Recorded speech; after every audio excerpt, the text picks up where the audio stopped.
Assalomu alaykum, hurmatli treyderlar.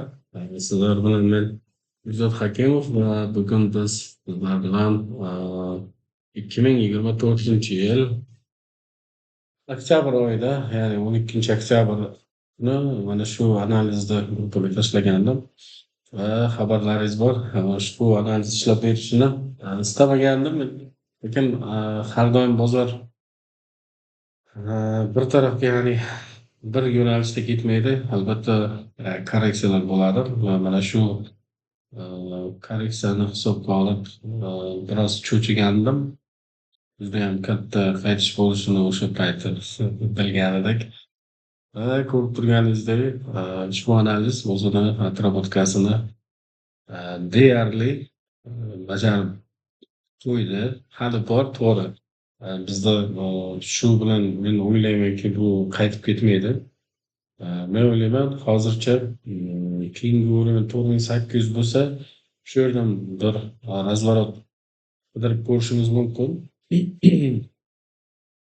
Albatta, bunaqa katta ob'yemdagi birdan ketib qolishi amri mahol. Biroz yurib, keyin ketishi mumkin bo'ladi. Xo'p, agar bu liniyani yorib o'tsa, unda retestdan so'ng keyingi o'rin mana shu zonaga kelamiz va bu yerdan albatta o'ylaymizki, tepaga yana yurib berish kerak.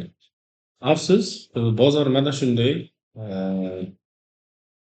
Ham nima deydi, o'zini yaxshi taraflari ham bor, lekin yomon taraflari ham bo'ladi. Ya'ni kimdir uzoq muddatga bu aktivni buyga olgan bo'lsa, mana shunaqa korreksiya vaqtlari ham ishlab berishi, ya'ni chidab berishi kerak bo'ladi.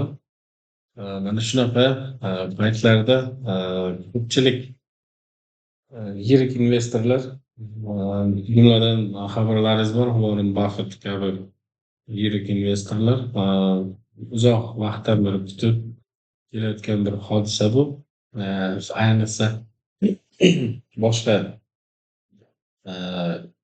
yirik startaplar, masalan, deylik Tesla, yo bo'lmasam Nvidia, yo bo'lmasam Netflix kabi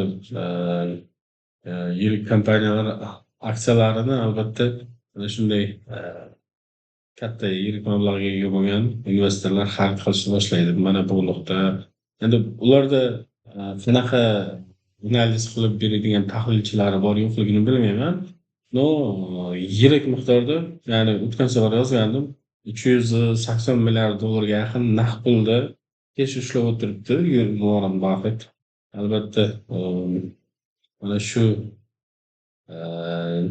momentdan foydalanadi degan fikrdaman. Demak, hammani tabriklaymiz. Bu analiz yana ishlab berdi. Va sizlarga ham tavsiya qilib qolamiz. Mana shunaqa uzoq muddatli analizlarimizga e'tibor berib, shunaqa momentlarni poylab, joyida kirish kerak bo'lgan vaqtda kirishlaringizni tavsiya qilib qolardim. Qani endi nima deymiz? Kelsin 4813 gacha S&P cash va shundan keyin biz qaror qilamiz, yo buyga, yo bo'lmasa misolga kirishga. Hammaga omad, salomat bo'lasizlar.